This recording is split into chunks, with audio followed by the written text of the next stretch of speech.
আসসালামু আলাইকুম। Easy to code education চ্যানেলের পক্ষ থেকে আপনাদের সবাইকে স্বাগত। আমরা আজকে পড়ব নবম শ্রেণীর ইসলাম ও শিক্ষা বিষয়ে অধ্যায় ৩ কোরআন ও হাদিস শিক্ষা নিয়ে। আমি আপনাদের সাথে আছি রাদিয়া আহমেদ। আমি চট্টগ্রাম বিশ্ববিদ্যালয়ের বাংলাদেশ স্টাডিজ ডিপার্টমেন্টে অধ্যয়নরত আছি। এই অধ্যায়ে প্রধান আলোচ্য বিষয়গুলো হচ্ছে কোরআন ও হাদিস শিক্ষা, ওহী, আল কোরআনের মুজিজা, তাসবিহ, সূরা আল ফিল, সূরা আল কদর, সূরা আদ-দুহা, সূরা আল ফালাক, সূরা আল হাসরের শেষ ৩ আয়াত, আল হাদিস, মহানবী সাল্লাল্লাহু আলাইহি ওয়াসাল্লামের গুরুত্বপূর্ণ কয়েকটি হাদিস এবং মুনাজাতমূলক ২টি হাদিস। প্রথমেই আমরা আসছি পবিত্র কোরআনের পরিচয় নিয়ে। মহাবিশ্বের বিষয়ক গ্রন্থ আল কোরআন আল্লাহ তাআলার পক্ষ থেকে নাযিলকৃত সর্বশেষ আসমানী কিতাব। কুরআন শব্দটি কিরাতুন থেকে উদ্ভূত, যার অর্থ পাঠ করা, আবৃত্তি করা, তিলাওয়াত করা ইত্যাদি। আরবি ব্যাকরণ অনুযায়ী কুরআন শব্দটি পঠিত অর্থে ব্যবহৃত হয়। অর্থ যা পাঠ করা হয় তাই পঠিত গ্রন্থ। তবে কারো মতে কুরআন শব্দটি কারনুন শব্দ থেকে উদ্ভূত, যার অর্থ মিলিত। কুরআন হচ্ছে মহান আল্লাহর বাণী, যা মুহাম্মদ সাল্লাল্লাহু আলাইহি সাল্লামের উপর দীর্ঘ 23 বছর ধরে ধারাবাহিকভাবে অবতীর্ণ হয়েছে। পবিত্র কোরআন আরবি ভাষায় অবতীর্ণ হয়েছে। আল্লাহর পক্ষ থেকে কোরআনের সর্বপ্রথম সূরা আলাকের প্রথম 5টি আয়াত নাজিল হয়। কোরআনে মোট মোট 114টি সূরা আছে। এছাড়া আল কোরআনের তিলাওয়াতের সুবিধার্থে 7টি মঞ্জিল 30টি পাড়ায় বিভক্ত করা হয়েছে। 540টি রুকু, 14টি সিজদা আছে। কেবল সূরা আত-তাওবা ব্যতীত প্রত্যেকটি সূরার শুরুতে বিসমিল্লাহির রহমানির রহিম আছে। পবিত্র কোরআনের অন্যতম বৈশিষ্ট্য হলো এই গ্রন্থ 2টি পর্যায়ে নাজিল হয়েছে। প্রথমে সম্পূর্ণ কোরআন লাওহে মাহফুজ থেকে প্রথম আসমানে বায়তুল ইজ্জা নামক স্থানে নাজিল হয়েছে এবং দ্বিতীয় পর্যায়ে রাসূলুল্লাহ সাল্লাল্লাহু আলাইহি ওয়াসাল্লামের নবুয়তের 30 বছর ব্যাপী ধীরে ধীরে বিভিন্ন স্থানে বিভিন্ন ঘটনা ও কারণের পরিপ্রেক্ষিতে এবং বিভিন্ন প্রশ্নের উত্তরে নাজিল হয়েছে। কোরআনের সূরাগুলো মহান আল্লাহর নির্দেশনা অনুযায়ী সাজানো হয়েছে।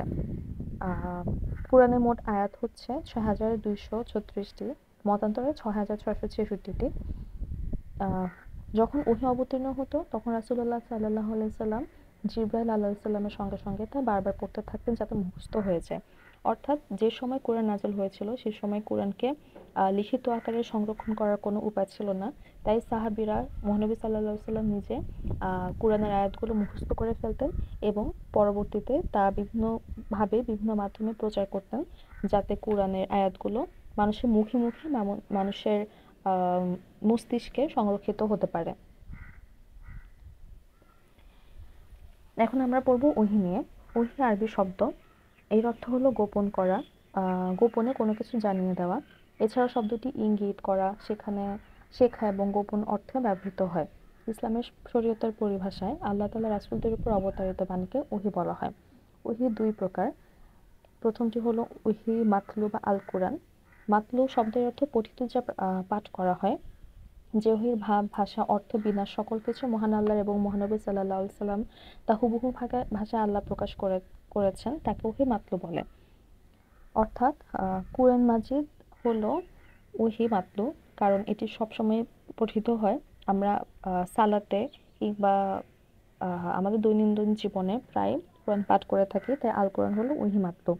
এবং দ্বিতীয় ওহীটি হলো ওহী গায়রে মাতলু বা আল হাদিস। গায়রে মাতলু অর্থ অপঠিত, যে ওহীর ভাব মহান আল্লাহর পক্ষ থেকে এসেছে কিন্তু রাসূল সাল্লাল্লাহু আলাইহি ওয়াসাল্লাম নিজ ভাষায় তা বর্ণনা করেছেন, তাকে ওহী গায়রে মাতলু বলে। অর্থাৎ হাদিস আল্লাহ তাআলার বাণী, যা রাসূলুল্লাহ সাল্লাল্লাহু আলাইহি ওয়াসাল্লামের কাছে বিভিন্নভাবে এসেছে এবং রাসূলুল্লাহ সাল্লাল্লাহু আলাইহি ওয়াসাল্লাম তার নিজ জ্ঞান ও প্রজ্ঞার মাধ্যমে তা আমাদের কাছে বিশ্লেষণ বা বর্ণনা করে গিয়েছেন। যেহেতু হাদিস সচরাচর পঠিত হয় না, এটি একটি প্র্যাকটিস করার বিষয়, তাই হাদিস হলো ওহী গায়রে মাতলু। ওহী অবতরণের পদ্ধতি। বিভিন্ন সময় ওহী বিভিন্নভাবে মানব জাতির উপর নাজিল হয়েছে।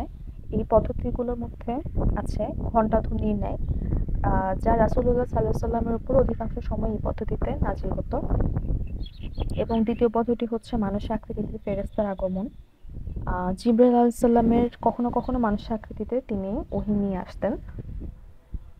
তৃতীয় পদ্ধতিটি হলো জিবরাইল আলাইহিস সালাম নিজস্ব আকৃতিতে আগমন। কখনো কখনো জিবরাইল আলাইহিস সালাম নিজস্ব আকৃতিতে কোনো রূপ ধারণ না করে ওহী নিয়ে আসতেন। প্রথমবার হিরা গুহায় ওহী নিয়ে নিজ আকৃতিতে তিনি আগমন করেন। চতুর্থ পদ্ধতিটি হলো সত্য স্বপ্নযোগে, অর্থাৎ মহানবী সাল্লাল্লাহু আলাইহি সাল্লাম যা স্বপ্ন দেখতেন তা বেশিরভাগই আহ, সত্যি হয়ে যেত। তাই বলা হয় মহানবী সাল্লাল্লাহু আলাইহি সাল্লামের স্বপ্ন এক ধরনের ওহী অবতরণের মাধ্যম ছিল। ৫ নম্বর হলো আল্লাহ তাআলার সাথে সরাসরি কথোপকথন। ওহী নাজিলের একটি পদ্ধতি ছিল কোনো মাধ্যম ছাড়া সরাসরি আল্লাহর সঙ্গে বাক্যালাপ। এই পদ্ধতিকে কালামে ইলাহি বলা হয়। মিরাজ রজনীতে মহানবী সাল্লাল্লাহু আলাইহি সাল্লাম আল্লাহর সঙ্গে সরাসরি কথোপকথন করেছেন। ষষ্ঠ পদ্ধতিটি হলো সরাসরি হৃদয়পটে ওহী ঢেলে দেওয়া। হযরত জিবরাইল আলাইহিস সালাম কখনো কখনো সামনে না এসে বা কোনো মাধ্যম ছাড়া সরাসরি রাসূলুল্লাহ সাল্লাল্লাহু আলাইহি সাল্লামের অন্তরে বাণী ফুঁকে দিতেন। আর সপ্তম পদ্ধতিটি হলো হযরত ইসরাফিল আলাইহিস সালামের মাধ্যমে ওহী প্রেরণ। ওহীর বিশেষ গুরুত্ব আছে। ওহীর প্রতি বিশ্বাস স্থাপন করা ফরজ। আর ফরজ পালন না করলে এর জন্য শাস্তি ভোগ করতে হয়। তাই আর ওহীতে যে বিশ্বাস স্থাপন করে না সে কুফরী শামিল। তাই ওহীর গুরুত্ব অপরিসীম। আল কোরআনের মুজিজা। মুজিজা আরবি শব্দ, এর অর্থ হলো অলৌকিক বা বিশেষ ক্ষমতা, আহ অন্যকে অক্ষম করে দেওয়া। মহাগ্রন্থ আল কুরআনে প্রিয় নবী হযরত মুহাম্মদ সাল্লাল্লাহু আলাইহি সাল্লাম সবচেয়ে বড় মুজিজা ছিল। মানুষ যেহেতু কোরআনে অনুরূপ কোনো কালাম রচনা করতে পারেনি, তাই বোঝা যায় যে কোরআন একটি চিরন্তন মুজিজা। বিভিন্ন পদ্ধতিতে কোরআনুল কারিমের মুজিজা প্রমাণ করা যায়। কোরআনের শব্দমালা, গ্রন্থনা, অলংকারপূর্ণ শব্দের মাধ্যমে বিভিন্ন বিষয়ের প্রতি নির্দেশ প্রদান, সবকিছুই আল কোরআনের মুজিজার শামিল। পবিত্র কোরআনে আল্লাহ তাআলা ব্যক্তি, পরিবার, সমাজ, রাষ্ট্র, অর্থনৈতিক সবকিছু বিষয়ে আলোকপাত করেছেন।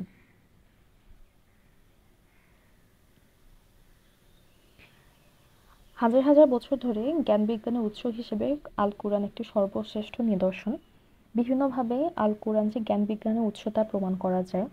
এর মধ্যে আছে ভ্রূণতত্ত্ববিদ্যা, অর্থাৎ মানব সমাজ যে ভ্রূণ থেকে একটি মানুষ যখন ভ্রূণ অবস্থায় থাকে এবং ধীরে ধীরে পরিস্ফুটিত হয় তা আল কুরআনের আয়াতের মাধ্যমে এসেছে।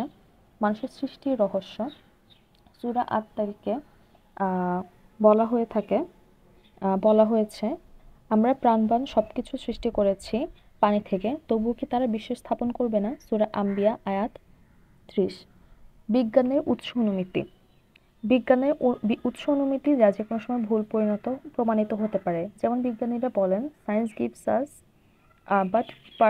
But A partial knowledge of reality, অর্থাৎ বিজ্ঞান আমাদেরকে কেবল আংশিক সত্যের সন্ধান দেয়।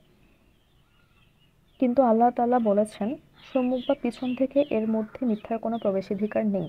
এটি ক্রমান্বয়ে অবতীর্ণ হয়েছে প্রজ্ঞাময় প্রশংসিত সত্তার পক্ষ হতে। সূরা হামিম আর সাজদা আয়াত ৪১ থেকে ৪২। জগৎ সৃষ্টির রহস্য। বিজ্ঞানীরা বলে থাকেন বিগ ব্যাং থেকে মহাজগৎ এবং বিশ্ব সৃষ্টি হয়েছে, কিন্তু আল কোরআন বহু পূর্বেই এ তথ্য প্রদান করেছে। কুরআনে আল্লাহ তাআলা বলেছেন, অবিশ্বাসীরা কি দেখে না যে আকাশমণ্ডলী ও পৃথিবী পরস্পরে মিলিত ছিল, অতঃপর আমরা উভয়কে পৃথক করে দিলাম। সূরা আম্বিয়া আয়াত ৩০। জোড়ায় জোড়ায় সৃষ্টির রহস্য। বিজ্ঞানীরা বলেন, প্রতিটি প্রাণসত্তার মধ্যে রয়েছে বিপরীতধর্মী দুটি শক্তির জোড়, তার একটি পজিটিভ এবং অপরটি নেগেটিভ বা ইলেকট্রন। অথচ কোরআনে বহু পূর্বে এ তথ্য দিয়েছে মহাপবিত্র সেই সত্তা যিনি ভূ উৎপন্ন সকল বস্তু এবং মানুষ ও তাদের অজানা সবকিছুকে জোড়ায় জোড়ায় সৃষ্টি করেছে। সূরা ইয়াসিন আয়াত ৩৬। উদ্ভিদে থাকা প্রাণ। উদ্ভিদের জীবন আছে এ কথা বিজ্ঞানী জগদীশ চন্দ্র বসু কিছুদিন আগে আবিষ্কার করলেও বহু পূর্বে আল্লাহ তাআলা বলেছিলেন, নক্ষত্র রাজ্যে উদ্ভিদ রাজ্যে আল্লাহকে সিজদা করে। সূরা আর রহমান আয়াত ৬। নভোমণ্ডলে ও ভূমণ্ডলে প্রাণের অস্তিত্ব।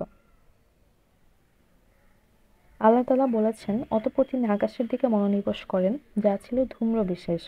অনন্তর তিনি আকাশ ও পৃথিবীকে বললেন, তোমরা উভয়ে এসেও ইচ্ছা বা অনিচ্ছায়। তারা বলল, আমরা এলাম অনুগত হয়ে। সূরা হামিম সাজদা আয়াত ১১। আধুনিক বিজ্ঞানের সঙ্গে কোরআনের কোনো বিরোধ নেই। বিজ্ঞানের আবিষ্কারের যত উৎকর্ষিত সাধিত হবে, কোরআন যে বিজ্ঞানের উৎস তা দ্রুত বাস্তবে উপলব্ধিতে আসবে। অর্থাৎ কোরআন ও জ্ঞান বিজ্ঞান যে একই ধারায় বাহিত তা এর থেকে প্রমাণিত হয়। এখন আমরা পড়ব তাজবিদ নিয়ে। তাজবিদ অর্থ সুন্দর বা উত্তম। কুরআন মাজিদের প্রতিটি হরফকে তার সিফাত অনুযায়ী নিজস্ব মাখরাজ থেকে উচ্চারণ করে বিশুদ্ধভাবে তিলাওয়াত করার নাম হলো তাজবিদ। মাখরাজ কি? মাখরাজ হলো আরবি হরফের উচ্চারণের স্থানসমূহ, অর্থাৎ যে হরফ যে স্থান থেকে উচ্চারিত হয় তাকে সেই হরফের মাখরাজ বলে। আরবি ২৯টি হরফের মোট ১৭টি মাখরাজ রয়েছে। আরবি হরফের ভিন্ন ভিন্ন উচ্চারণভঙ্গি রয়েছে। যেমন কোনো হরফ উচ্চারণের সময় শ্বাস চালু থাকে, আবার কোনো হরফ উচ্চারণের সময় শ্বাস চালু থাকে না। কোনো হরফ উচ্চারণের সময় কোমল, আবার কোনো হরফ উচ্চারণের সময় একটু কঠিন হতে হয়। হরফে এ ধরনের গুণকে সিফাত বলে। অতএব বলা যায় কোরআন মাজিদের প্রতিটি হরফের মাখরাজ ও সিফাত অনুযায়ী বিশুদ্ধভাবে কোরআন তিলাওয়াত করাকে তাজবিদ বলা হয়। তাজবিদ সহ কোরআন তিলাওয়াত করা ওয়াজিব। মহান আল্লাহ বলেছেন, আপনি ধীরে ধীরে ও সুস্পষ্টভাবে কোরআন তিলাওয়াত করুন। সূরা আল মুজাম্মিল আয়াত ৪। কোরআন মাজিদের আরেকটি গুরুত্বপূর্ণ বিষয় হলো গুন্না। গুন্না হলো কোরআন মাজিদ বিশুদ্ধভাবে তিলাওয়াতের একটি বিশেষ নিয়ম। গুন্না অর্থ নাকে বাজিয়ে উচ্চারণ। আরবি হরফের আওয়াজকে নাকের বাসিতে নিয়ে উচ্চারণ করাকে গুন্না বলে। গুন্নার পরিমাণ ১ আলিফ। একটি আঙুলকে সোজা করে মধ্যম গতিতে বন্ধ করতে যেটুক সময় লাগে সেটুক সময়কে ১ আলিফ পরিমাণ ধরা হয়। গুন্না মোট ৪ প্রকার, যথা কলব গুন্না, ইখফা গুন্না, ঈদগামে গুন্না এবং সর্বশেষ ওয়াজিব গুন্না। কলব অর্থ পরিবর্তন করা। নুন সাকিন ও তানবিনের পরে বা হরফ আসলে উক্ত নুন সাকিন বা তানবিনকে মিম দ্বারা পরিবর্তন করে গুন্না সহ পড়তে হয়, এটাকে কলব গুন্না বলা হয়। দ্বিতীয়টি হলো ইখফা গুন্না। ইখফা অর্থ গোপন করা, অস্পষ্ট করা। নুন সাকিন ও তানবিনের পরে ইখফার জন্য নির্দিষ্ট যে কোনো একটি আসলে উক্ত নুন সাকিন বা তানবিনকে নাকের মধ্যে গোপন রেখে গুন্নার সঙ্গে পড়তে হয়, এটাকে ইখফা গুন্না বলে। ইখফার হরফ ১৫টি। তৃতীয়টি হলো ঈদগামে বা গুন্না। ঈদগাম শব্দের অর্থ মিলানো বা সন্ধি করা। ইয়া, ওয়াও, মিম, নুন এই ৪টি হরফের যেকোনো একটি নুন সাকিন ও তানবিনের পরে ভিন্ন শব্দের শুরুতে আসলে উক্ত নুন সাকিন বা তানবিন যুক্ত হরফকে পরবর্তী শব্দের প্রথম শব্দের সঙ্গে মিলিয়ে গুন্নার সঙ্গে পড়তে হয়, একে ঈদগামে বা গুন্না বলে। এবং চতুর্থ গুন্নাটি হলো ওয়াজিব গুন্না। মিম ও নুন এই দুটি হরফের উপর যদি তাসদীদ থাকে তবে এই দুটিকে অবশ্যই গুন্নার সঙ্গে পড়তে হবে, একে ওয়াজিব গুন্না বলা হয়।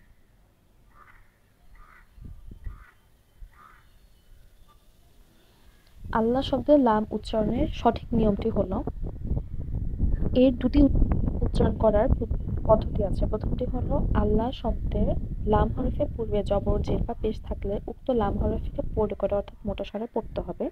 আর দ্বিতীয় পদ্ধতিটি হলো যদি লামের পূর্বে যে বিশিষ্ট হরফ থাকে তবে উক্ত লামকে বারেক বা পাতলা স্বরে পড়তে হবে। রা হরফ পড়ার নিয়ম হলো দুটি, পোর করে বা মোটা করে বা বারিক বা পাতলা করে। এখন আমরা পড়ব কলকলার বিবরণ। কলকলা অর্থ প্রতিধ্বনি। কলকলার অক্ষর ৫টি, এগুলো হলো কাফ, তোয়া, বা, খা এবং দাল। এগুলো মনে এই ৫টি হরফের যখন সাকিন বা ওয়াকফ করা হয় তখন কলকলা করতে হয়, অর্থাৎ প্রতিধ্বনির মতো আওয়াজ বন্ধ হয়ে পুনরায় ফিরে আসাকে সাধারণত কলকলা বলে।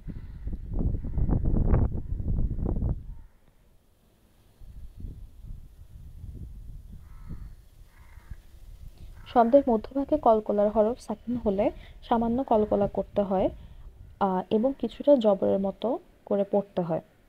কলকলার হরফগুলো যদি ওয়াকফা অবস্থায় থাকে তাহলে পূর্ণভাবে কলকলা করতে হয় এবং কিছুটা জবরের মতো আদায় করে করতে হয় যেন পূর্ণমাত্রায় জবর প্রকাশ না পায়। অর্থাৎ কোরআন মাজিদ পাঠ করার সময় আমাদেরকে যে বিষয়গুলো খেয়াল রাখতে হবে সেগুলো হচ্ছে তাজবিদ সহকারে কোরআন মাজিদ পাঠ করা, গুন্না সহকারে কোরআন মাজিদ পাঠ করা এবং কলকলার সহিত কোরআন মাজিদ পাঠ করা। এভাবে কোরআন মাজিদ পাঠ করলে আমরা শুদ্ধভাবে কোরআন মাজিদ পাঠ করার সওয়াব লাভ করব। এখন আমরা কোরআনের কতিপয় সূরা, তার অর্থ এবং পটভূমি নিয়ে আলোচনা করব। সূরা আল ফিল হচ্ছে কোরআনের ১০৫তম সূরা। এটি মক্কায় অবতীর্ণ হয়। সূরাটিতে ৫টি আয়াত রয়েছে। ফিল অর্থ হাতি এই সূরায় হুসতি বাহিনীর সঙ্গে হুসতি বাহিনীর ঘটনা সংক্ষেপে বর্ণিত হয়েছে। ইয়ামেনের শাসক আব্রাহা কাবাঘরকে ধ্বংস করার জন্য হুসতি বাহিনী নিয়ে মক্কায় অভিযান করেছিল। আল্লাহ তাআলা ছোট ছোট পাখির দ্বারা তাদের বাহিনীকে ধ্বংস করে ধুলায় মিশিয়ে দেন। সূরাটিতে হুসতি বাহিনীর করুণ পরিণতির কথা বলা হয়েছে, তাই এর নাম হচ্ছে সূরা ফিল। আমরা শানে নুজুলটি পড়ে নিব। এই সূরার শানে নুজুলটি বেশ বড় এবং বেশ গুরুত্বপূর্ণ, তাই প্রত্যেকটা সূরা পড়ার সাথে সাথে আমাদের এর শানে নুজুল অর্থাৎ এই সূরা নাজিলের পটভূমিটাও জানতে হবে। সূরা ফিল ফিলের অর্থটি যদি আমরা দেখি, প্রথম আয়াতের অর্থ হলো, আপনি কি দেখেননি আপনার প্রতিপালক হুসদি বাহিনীর সঙ্গে কিরূপ আচরণ করেছিলেন? তিনি কি তাদের কৌশল ব্যর্থ করে দেননি? আর তিনি তাদের প্রতি ঝাঁকে ঝাঁকে আবাবিল পাখি প্রেরণ করেন, সেগুলো তাদের উপর কঙ্কর জাতীয় পাথর নিক্ষেপ করে, অতঃপর তিনি তাদের ভক্ষিত তৃণসম করেন।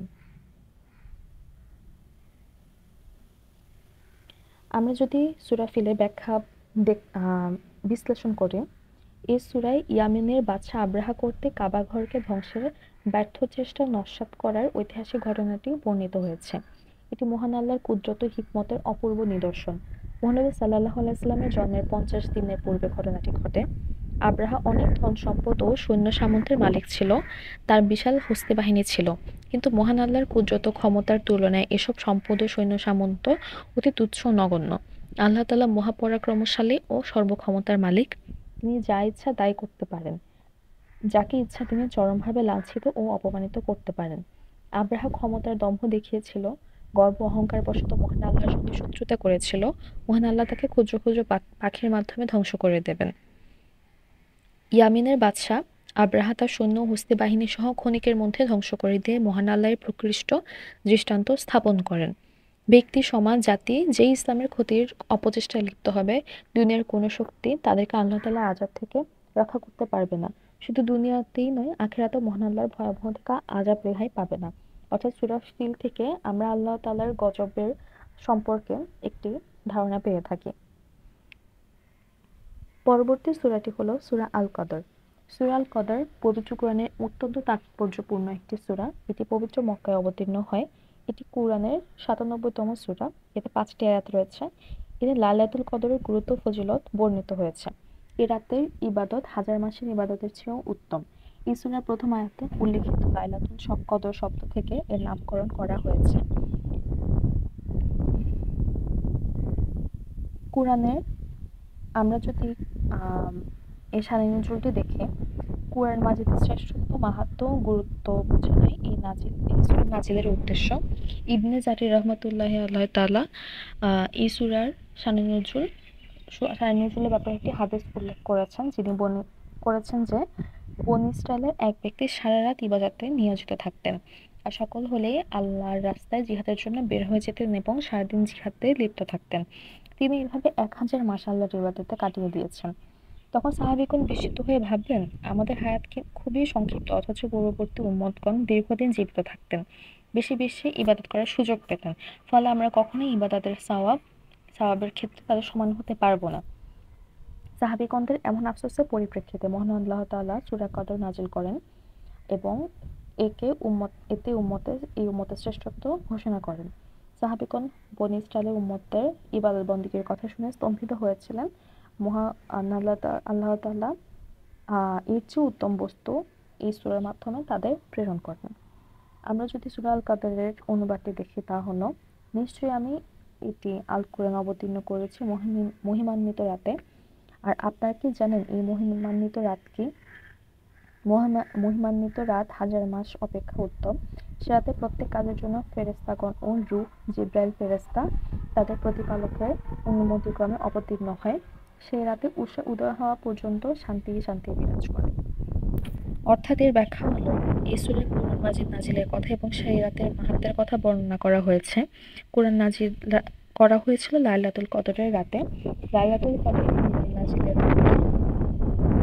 এই রাতে সমস্ত কুরআন একসঙ্গে নাজিল হয়েছে। লাওহে মাহফুজ থেকে সম্পূর্ণ কুরআন প্রথম আসমানে বাইতুল ইজ্জা নামক স্থানে নাজিল করা হয়েছে। হয়েছিল। লাইলাতুল কদর অত্যন্ত মহিমান্বিত রাত। এই রাতের মর্যাদা 1000 মাসের চেয়েও বেশি। এই একটি রাতের ইবাদত একাধারে 83 বছর 4 মাস ইবাদত করার চেয়েও উত্তম। এই রাতে হযরত জিবরাইল আলাইহিস সালাম অন্যান্য ফেরেশতাগণ সহ মহান আল্লাহর অনুমতিক্রমে রহমত ও বরকত পৃথিবীতে অবতরণ করেন। এই রাতে ফজর হওয়া পূর্ব পর্যন্ত শান্তি বিরাজ করে থাকে। অর্থাৎ আমরা রোজার মাসে লাইলাতুল কদরের রাতে যে ইবাদত বন্দেগী করে থাকি তা 84 বছর 83 বছর 4 মাস ইবাদত করার থেকেও বেশি উত্তম। পরবর্তী যে সূরাটি আমরা দেখতে পাই তা হলো সূরা আদ-দুহা। সূরা আদ-দুহা কোরআন মাজিদের 93তম সূরা। এটি মক্কায় অবতীর্ণ হয়েছে। এর আয়াত সংখ্যা 11। সূরাটি অবতীর্ণ হয়েছে সূরা ফজরের পর এবং ইনশিরা এর আগে। রাসূলুল্লাহ সাল্লাল্লাহু আলাইহি সাল্লামের মাক্কী জীবনের প্রাথমিক পর্যায়ে সূরাটি অবতীর্ণ হয়। এর শানে নুজুল যদি আমরা দেখি, এই হযরত যায়েদ ইবনে আকরাম বলেন, ওহী অবতীর্ণের প্রাথমিক সময়ে কিছুদিন রাসূলুল্লাহ সাল্লাল্লাহু আলাইহি ওয়াসাল্লামের কাছে ওহীর আসা বন্ধ ছিল। এতে নবী সাল্লাল্লাহু আলাইহি ওয়াসাল্লাম খুব চিন্তিত বিচলিত হয়ে পড়েন।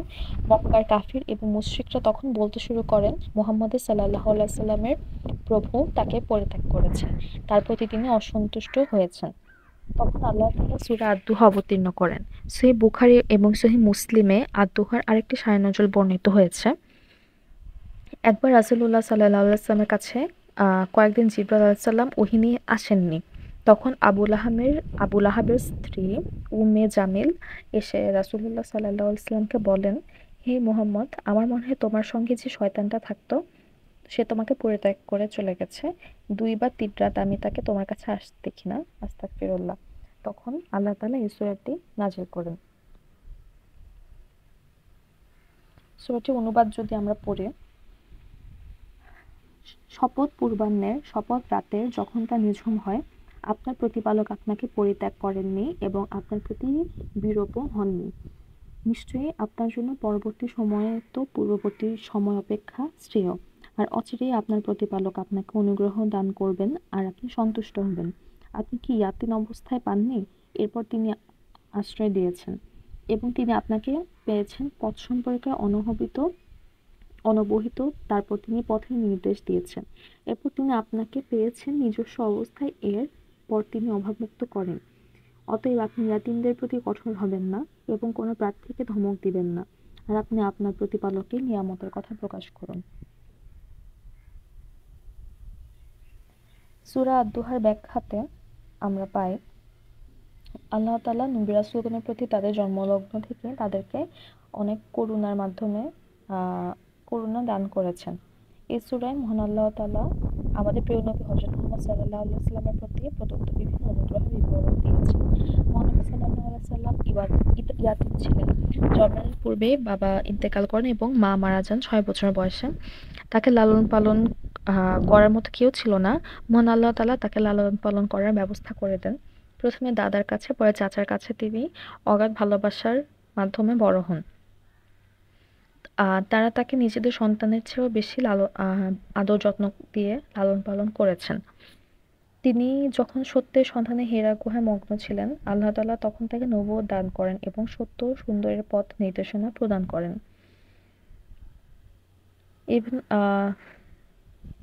তিনি ছিলেন দরিদ্র অসহায়। মহান আল্লাহ তাআলা তাকে সচ্ছল অভাবমুক্ত করেন এবং হযরত খাদিজা রাদিয়াল্লাহু আনহা তাআলার মতো ধন সম্পদের অধিকারী একজনের সাথে তার বিবাহের সূচনা করেন।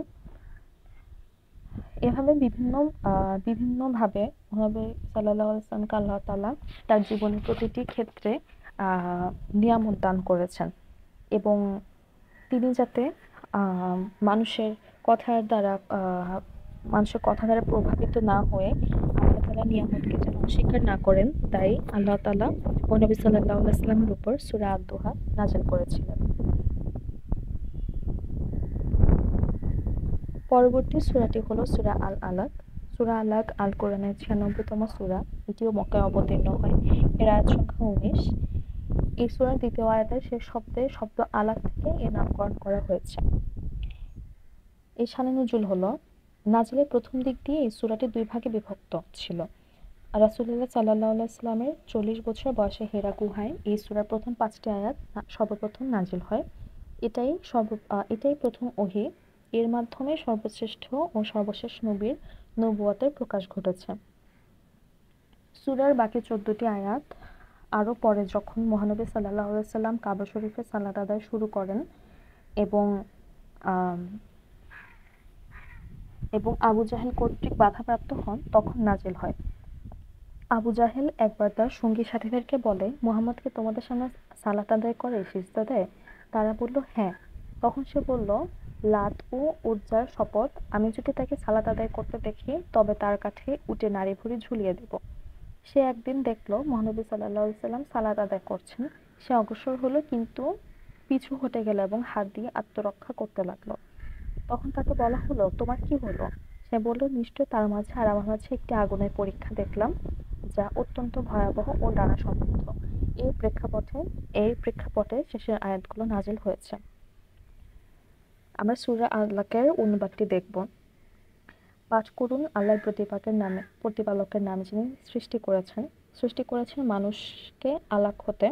পাঠ করুন আপনার প্রতিপালক মহামহিমান্বিত, যিনি কলমের সাহায্যে শিক্ষা দিয়েছেন মানুষকে, যাকে সে জানত না। বস্তুত মানুষ তো সীমা লঙ্ঘন করেই থাকে, কারণ সে নিজেকে অভাবমুক্ত মনে করে। আপনার প্রতিপালকের নিকট প্রত্যাবর্তন সুনিশ্চিত। আপনি কি তাকে দেখেছেন যে বাধা দেয় এমন বান্দাকে যখন সে সালাত আদায় করে? আপনি লক্ষ্য করেছেন কি যদি সে সৎ পথে থাকে অথবা তাকওয়ার নির্দেশ দেয়? আপনি কি লক্ষ্য করেছেন যদি সে মিথ্যা আরোপ করে ও মুখ ফিরিয়ে নেয়? তবে সে কি জানে না যে আল্লাহ দেখেন? সাবধান, সে যদি বিরত না হয় তবে আমি তাকে অবশ্যই হেঁচড়ে নিয়ে যাব মস্তকের সম্মুখভাগের কেশগুচ্ছ ধরে, মিথ্যাচারী পাপিষ্ঠের কেশগুচ্ছ। অতএব সে তার পার্শ্বচর দিকে আহ্বান করুক, আমিও আহ্বান করব জাহান্নামের প্রহরীদের। সাবধান, আপনি এর অনুসরণ করবেন না এবং সিজদা করুন, আমার নিকটবর্তী হন। সূরা আল আলাকের ব্যাখ্যা যদি আমরা করি, সূরা আলাকের পূর্বের সূরা 3-এ আল্লাহ তাআলা মানুষের সৃষ্টি সম্পর্কে বলেন যে, নিশ্চয়ই আমি মানুষকে সর্বোত্তম আকৃতিতে সৃষ্টি করেছি। সূরা আলাকে আল্লাহ তাআলা বলেন, তিনি মানুষকে সৃষ্টি করেছেন আলাক তথা লেগে থাকা জমাট বাঁধা রক্ত থেকে। প্রকাশ্যভাবেই এই দুইয়ের মধ্যে মিল রয়েছে। প্রথম আয়াতটি বাহ্যিক গঠনের সৌন্দর্য বর্ণনা করে আর দ্বিতীয় আয়াতটি মৌলিক সৃষ্টিতত্ত্ব বর্ণনা করে। এই সূরার শুরুতে পড়া ও শিক্ষাদানের কথা আহ্বান করা হয়েছে এবং রাসূলুল্লাহ সাল্লাল্লাহু আলাইহি ওয়াসাল্লামের উপর নাযিলকৃত অনন্য নিয়ামত ও অনুগ্রহ আল কোরআন সম্পর্কে আলোচনা করা হয়েছে। মানব জীবনের প্রাচুর্য ও সফলতার জন্য অবাধ্যচরণ এবং নিয়ামত পেয়ে আল্লাহর হককে সম্মান করার বিষয়ে নজর দেওয়া হয়েছে। এরপর আবু জাহেলের পাপাচার উল্লেখ করা হয়েছে। সে প্রিয় নবী সাল্লাল্লাহু আলাইহি ওয়াসাল্লামকে সালাত আদায়ে বাধা দিত। সালাতরত অবস্থায় উটে নাড়ি ভুড়ি কাঁধে পেঁচিয়ে দিত। এরপর এরকম পাপিষ্ঠ কাফিরদের স্বভাবত পরিণতি সম্পর্কে বলা হয়েছে। যদি তারা এহেন কার্যকলাপ থেকে বিরত না থাকে তাদেরকে পাকড়াও করা হবে এবং ভয়ানক শাস্তি হিসেবে জাহান্নামে প্রবেশ করানো হবে। সর্বশেষ বেশি বেশি সিজদা করার মাধ্যমে আল্লাহর নৈকট্য লাভ করার নির্দেশও দেওয়া হয়েছে। হাদিসে এসেছে, বান্দা যখন সিজদায় থাকে তখন তার প্রতিপালকের অধিক নিকটবর্তী হয়। কোরআন ও হাদিস শিক্ষা। সূরা আলাকের শেষ আয়াত সিজদার আয়াত। এই আয়াত যে পাঠ করে এবং শোনে সবার উপর তিলাওয়াতে সিজদা করা ওয়াজিব। আমরা এখন দেখব সূরা আল হাশরের শেষ 3 আয়াত। এটি কোরআন মাজিদের প্রত্যেকটি সূরাই অত্যন্ত তাৎপর্যপূর্ণ মর্যাদাবান, কিন্তু এর মধ্যে সূরা আল হাশরের শেষ 3 আয়াত অন্যতম। এটি পবিত্র কোরআন। সূরা আল হাশর পবিত্র কোরআনের 59তম সূরা। এটি মদিনায় নাজিল হয়। এর ফজিলত সম্পর্কে মহানবী সাল্লাল্লাহু আলাইহি ওয়াসাল্লাম বলেন, যে ব্যক্তি সকালবেলা তিনবার আউযুবিল্লাহি সামিউল আলিম মিনাশ শাইতানির রাজিম পাঠ করার পর সূরা হাশরের শেষ 3 আয়াত তিলাওয়াত করবে, আল্লাহ তাআলা তার জন্য 70,000 ফেরেশতা নিযুক্ত করে দেবেন, যারা সন্ধ্যা পর্যন্ত উক্ত ব্যক্তির জন্য মাগফিরাতের দোয়া করতে থাকবে। আর এ সময় মাঝে যদি লোকটি মারা যায় তাহলে সে শহীদের মৃত্যু লাভ করবে। আর যে ব্যক্তি সন্ধ্যায় এভাবে পাঠ করবে সে ফজিলত লাভ করবে। আমরা এখন সূরা আল হাসরের অনুবাদ, শেষ ৩ আয়াতের অনুবাদটি পড়ব। তিনি আল্লাহ, তিনি ব্যতীত আর কোনো ইলাহ নেই, তিনি দৃশ্য অদৃশ্যে পরিজ্ঞাত, তিনি দয়াময় পরম দয়ালু, তিনি আল্লাহ, তিনি ব্যতীত আর কোনো ইলাহ নেই, তিনি অধিপতি, তিনি পবিত্র, তিনি শান্তি, তিনি নিরাপত্তা দানকারী, তিনি রক্ষক, তিনি মহাপরাক্রমশালী, তিনি প্রবল, তিনি মহিমান্বিত। তারা যা কিছু শরীর স্থির করে আল্লাহ তাআলা পবিত্র, মহান। তিনি আল্লাহ, তিনি সৃষ্টিকর্তা, উদ্ভাবনকর্তা, আকৃতিদাতা। তার রয়েছে উত্তম নামসমূহ। আকাশমণ্ডলীয় পৃথিবীতে যা কিছু আছে সমস্তই তার পবিত্র মহিমা ঘোষণা করে। তিনি পরাক্রমশালী, প্রজ্ঞাময়। এর ব্যাখ্যা হলো, এই আয়াতসমূহ মহাগ্রন্থে কিছু গুণবাচক নামে বিবরণ দেওয়া হয়েছে। এই সমস্ত গুণবাচক নামে মহান আল্লাহর ক্ষমতা ও মাহাত্ম্যের বহিঃপ্রকাশ করা হয়েছে। তিনি ছাড়া কোনো ইলাহ বা মাবুদ নেই। সৃষ্টির কাছে যা গোপন ও অজানা তিনি তা জানেন। এই বিশ্বজাহানের কোনো কিছুই তার বস্তুকালের বাইরে নেই। তিনি সর্বক্ষমতার অধিকারী এবং ইবাদত পাওয়ার যোগ্য একমাত্র তিনি। আসমান জমিন সবাই তার তাসবিহ পড়ে পবিত্রতা ঘোষণা করে। সুতরাং আমাদের কর্তব্য একমাত্র তার ইবাদত করা, তার সকল আদেশ নিষেধ মেনে চলা। এখন আমরা জানবো হাদিস সম্পর্কে। হাদিস আরবি শব্দ, এর অর্থ হলো কথা, বক্তৃতা, বাণী, বার্তা, সংবাদ, খবর ইত্যাদি। সাধারণত রাসূলুল্লাহ সাল্লাল্লাহু আলাইহি ওয়াসাল্লামের কথা, কাজ, অনুমোদন ও মনসম্মতিকে হাদিস বলা হয়। অর্থাৎ মহানবী সাল্লাল্লাহু আলাইহি ওয়াসাল্লাম যা বলেছেন, যা কিছু করেছেন এবং যা কিছু বলা বা করবার অনুমতি দিয়েছেন বা সমর্থন জানিয়েছেন তাকেই হাদিস বলা হয়। সুন্নাহ শব্দটি হাদিসের সাথে সমার্থক। সুন্নাহ অর্থ পথ, পদ্ধতি, কর্মনীতি ও আদর্শ। রাসূলুল্লাহ সাল্লাল্লাহু আলাইহি ওয়াসাল্লাম যে পন্থা ও পদ্ধতি, বিধি পদ্ধতি অবলম্বন করে চলতেন তাকে সুন্নাহ বলা হয়। অন্য কথায় রাসূলুল্লাহ সাল্লাল্লাহু আলাইহি ওয়াসাল্লামের প্রচলিত আদর্শই হলো সুন্নাহ।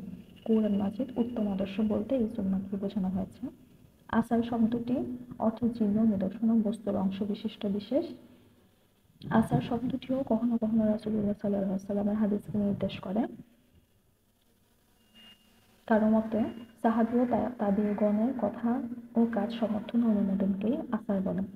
হাদিসে কুদসি, যে হাদিসের মূল বক্তব্য আল্লাহ তাআলা সরাসরি রাসূলুল্লাহ সাল্লাল্লাহু আলাইহি ওয়াসাল্লামের স্বপ্ন বা ইলহামের মাধ্যমে জানিয়ে দিয়েছেন এবং রাসূলুল্লাহ সাল্লাল্লাহু আলাইহি ওয়াসাল্লাম নিজ ভাষায় তা বর্ণনা করেছেন, তাকে হাদিসে কুদসি বলে।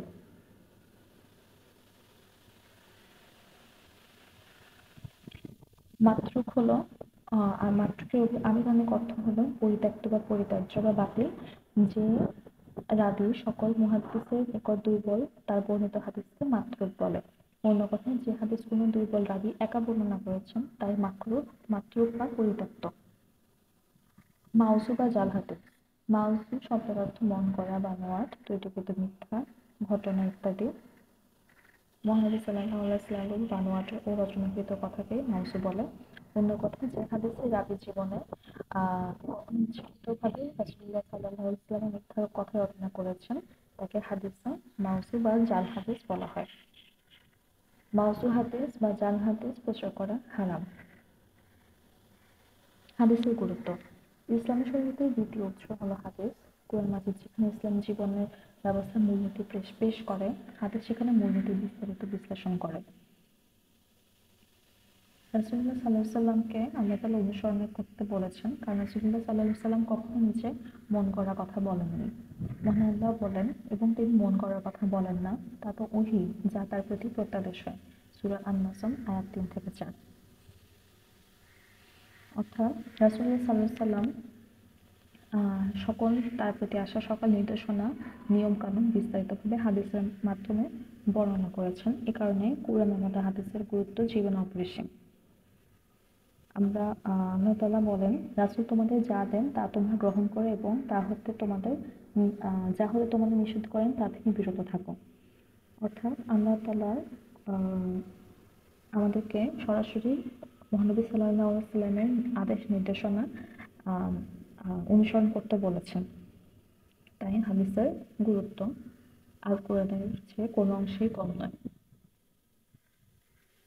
এখন আমরা মহানবী সাল্লাল্লাহু আলাইহি ওয়াসাল্লামের কয়েকটি গুরুত্বপূর্ণ হাদিস সম্পর্কে জানব।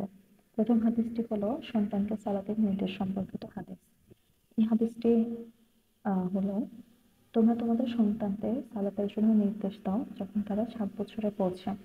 আবু দাউদ। অর্থাৎ 7 বছর বয়স থেকেই যে সালাত আদায় করার জন্য আমাদেরকে নির্দেশনা দেওয়া হয়েছে তা মহানবী সাল্লাল্লাহু আলাইহি সাল্লাম আমাদেরকে বলে দিয়েছেন। তো এ থেকে শিক্ষা হলো মাতা পিতার দায়িত্ব হলো দিনীয় শিক্ষা, শিষ্টাচার সহ শিক্ষা দেওয়া এবং 7 বছর পর থেকে সালাতে অভ্যস্ত হতে শিশুকে বলা এবং 10 বছর পূর্ণ হওয়ার পরে যদি সালাতে অবহেলা করে তাহলে তাকে পূর্ণ শাসন করা। দ্বিতীয় হাদিসটি হলো বৃক্ষরোপণ সম্পর্কিত হাদিস। এই হাদিসটি হলো কোনো মুসলমান যদি বৃক্ষরোপণ করে অথবা ফসল আবাদ করে এরপর তা থেকে মানুষ অথবা পাখি অথবা চতুষ্পদ প্রাণী খায় তবে তার জন্য তা সাদকা হিসেবে হবে। এটি এসেছে তিরমিজি হাদিসে। অর্থাৎ এর থেকে শিক্ষা হলো মহানবী সাল্লাল্লাহু আলাইহি ওয়াসাল্লাম আমাদেরকে বৃক্ষরোপণের প্রতি উৎসাহ প্রদান করেন। সৃষ্ট জীবের উপকারের প্রত্যাশা বৃক্ষরোপণ ও চাষাবাদ করা সাদকায়ে জারিয়া। যতদিন এই বৃক্ষগুলো বেঁচে থাকবে ততদিন ব্যক্তির আমলনামায় সাওয়াব লিপিবদ্ধ হতে থাকবে এবং বৃক্ষরোপণ করলে মানুষ আর্থিকভাবে লাভবান হয়। এই জন্য প্রত্যেকের বৃক্ষরোপণ করা উচিত। বৃক্ষরোপণ ও চাষাবাদ করা নবীর সুন্নাত। এ থেকে হচ্ছে রোপিত বৃক্ষের উপর পশু পাখি মানুষের এবং অন্যদের অধিকার রয়েছে এবং বৃক্ষ থেকে হচ্ছে ঔষধি গুণ আমরা পেয়ে থাকি। তাই মহানবী সাল্লাল্লাহু আলাইহি ওয়াসাল্লাম বৃক্ষরোপণ সম্পর্কে আমাদেরকে বাধা দিয়েছিলেন। তৃতীয় হাদিসটি হলো কাজের শুরুতে সংকল্প বা নিয়তের গুরুত্ব সম্পর্কিত হাদিস। তিনি বলেছেন প্রকৃতপক্ষে সকল কাজের ফলাফল নিয়তের উপর নির্ভরশীল। এটি এসেছে বুখারী শরীফে। অর্থাৎ এর থেকে আমাদের শিক্ষা হলো প্রতিটি কাজে আমরা আল্লাহর সন্তুষ্টির উদ্দেশ্যে করব এবং কর্মফল নিয়তের উপর নির্ভরশীল হয়ে থাকে। নিয়ত যার ভালো হবে সে তার উত্তম প্রতিদান পাবে, আবার নিয়ত খারাপ হলে কখনো সে কাজ করে সে কাজ থেকে সওয়াব পাবে না এবং প্রতিটি ব্যক্তির মৃত্যুর পর তার সকল কাজে হিসাব করা হবে। খারাপ কাজের জন্য সে শাস্তি পাবে এবং ভালো কাজ করলে ভালো নিয়তের জন্য সে পুরস্কৃত হবে। চতুর্থ হাদিসটি হলো রাসূলুল্লাহ সাল্লাল্লাহু আলাইহি ওয়াসাল্লামকে ভালোবাসা সম্পর্কিত হাদিস। তিনি বলেছেন তোমাদের কেউ ততক্ষণ পর্যন্ত প্রকৃত মুমিন হতে পারবে না যতক্ষণ না আমি তার নিকট তার পিতা তার সন্তান ও সব মানুষ অপেক্ষা অধিক প্রিয় পাত্র হব। এটি এসেছে সহিহ বুখারীতে। অর্থাৎ মুহাম্মদ সাল্লাল্লাহু আলাইহি ওয়াসাল্লাম তার প্রতি আহ ঈমান আনার জন্য আহ আহ্বান জানিয়েছেন, তাকে ভালোবাসার জন্য তিনি আহ্বান জানিয়েছেন।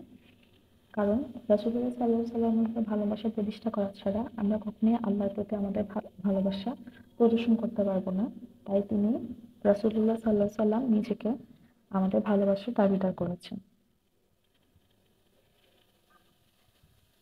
পঞ্চম হাদিসটি হলো মুমিনের উপর মুমিনের দায়িত্ব সম্পর্কিত হাদিস। তিনি বলেছেন এক মুমিনের উপর আরেক মুমিনের 6টি হক রয়েছে। সে অসুস্থ হলে তাকে সেবা করবে, মারা গেলে তার জানাজায় উপস্থিত হবে, তাকে ডাক দিলে সে সাড়া দেবে, তার সঙ্গে দেখা হলে তাকে সালাম দেবে, সে হাঁচ দিলে তার জবাব দেবে এবং তার উপস্থিতি অনুপস্থিতির সবসময় তার কল্যাণ কামনা করবে। এটি এসেছে তিরমিজি শরীফে। অর্থাৎ একজন মুসলমান আরেকজন মুসলমানের উপরও আমরা যদি তার সাথে সরাসরি সম্পর্ক না থেকে থাকে তারপরেও তার উপর আমার অধিকার রয়েছে, তার আমার উপর অধিকার রয়েছে। তাই মুমিনের হকগুলা আমাদের আদায় করার জন্য নবী সাল্লাল্লাহু আলাইহি ওয়াসাল্লাম আমাদেরকে সচেষ্ট করে গিয়েছেন। ষষ্ঠ হাদিসটি হলো মৃত্যু পরবর্তী আমল সম্পর্কিত হাদিস। তিনি বলেছেন যখন কোনো লোক মারা যায় তখন তার সকল আমল বন্ধ হয়ে যায় 3 প্রকার আমল ব্যতীত। এটা হচ্ছে সাদকা জারিয়া, চলমান দান, ওই ইলম যা দ্বারা অন্য লোক উপকৃত হয়, আর নেক সন্তান যে তার জন্য দোয়া করবে। এটি এসেছে মুসলিম শরীফে। অর্থাৎ মানুষের মৃত্যু হলে সাথে সাথে তার আমলের পথ বন্ধ হয়ে যায় 3টি উপায়ে। শুধু আহ তার জন্য আমরা দোয়া করতে পারি, তার আমলে আমরা যোগ করতে পারি, তা হলো সাদকায়ে জারিয়া, নেক সন্তান এবং চলমান দান, এই 3 উপায়।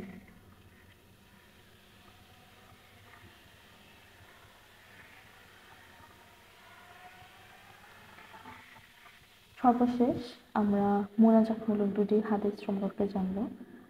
আল্লাহ তাআলা আল্লাহ তাআলা আমরা আল্লাহ তাআলার কাছে দুনিয়া ও আখিরাতে কল্যাণ চাইব। তিনি আমাদের আমরা তার কাছে প্রার্থনা করলে তিনি আমাদের ডাকে সাড়া দিবেন। তাই রাসূলুল্লাহ সাল্লাল্লাহু আলাইহি সাল্লাম আমাদেরকে আল্লাহর নিকট চাওয়ার পদ্ধতি শিখিয়ে দিয়ে গিয়েছেন। তিনি বহু হাদিসের বহু মোনাজাতমূলক হাদিস বলে গিয়েছেন। এর মধ্যে আমরা দুটি হাদিস শিখব। প্রথমটি হলো আল্লাহুম্মা ইন্নী আউযু বিকা মিন মুনকারাতিল আখলাকি ওয়াল আমালি ওয়াল আহওয়া। এর অর্থ হলো, হে আল্লাহ, আমি আপনার নিকট গর্হিত চরিত্র, গর্হিত কাজ ও কুপ্রবৃত্তি হতে আশ্রয় চাই। এটি এসেছে তিরমিজি শরীফে। দ্বিতীয় হাদিসটি হলো আল্লাহুম্মা ইন্নী আসআলুকা হুদা ওয়াস সাদাদা। এর অর্থ হলো, হে আল্লাহ, আমি আপনার নিকট হেদায়াত ও সরল পথ প্রার্থনা করছি। উক্ত হাদিস দুটি গুরুত্বপূর্ণ মোনাজাতমূলক হাদিস। প্রথম হাদিস গর্হিত চরিত্র, গর্হিত কাজ, কুপ্রবৃত্তি হতে আশ্রয় চাওয়া হয়েছে। আর দ্বিতীয় হাদিসে হেদায়াত ও সরল পথ প্রাপ্তির ব্যাপারে প্রার্থনা শেখানো হয়েছে। আমরা অর্থসহ হাদিস দুটি শিখব এবং অর্থসহ আল্লাহর নিয়ামত প্রার্থনা করব। তাহলে আল্লাহ তাআলা আমাদেরকে দুনিয়া ও আখিরাতে কল্যাণ দান করবেন। ধন্যবাদ সবাইকে। আজকে এ পর্যন্তই। শেষ পর্যন্ত ভিডিওটি দেখার জন্য আপনাদেরকে অশেষ অশেষ ধন্যবাদ। আশা করি নেক্সট ভিডিওতে আপনাদের সাথে আবার দেখা হবে।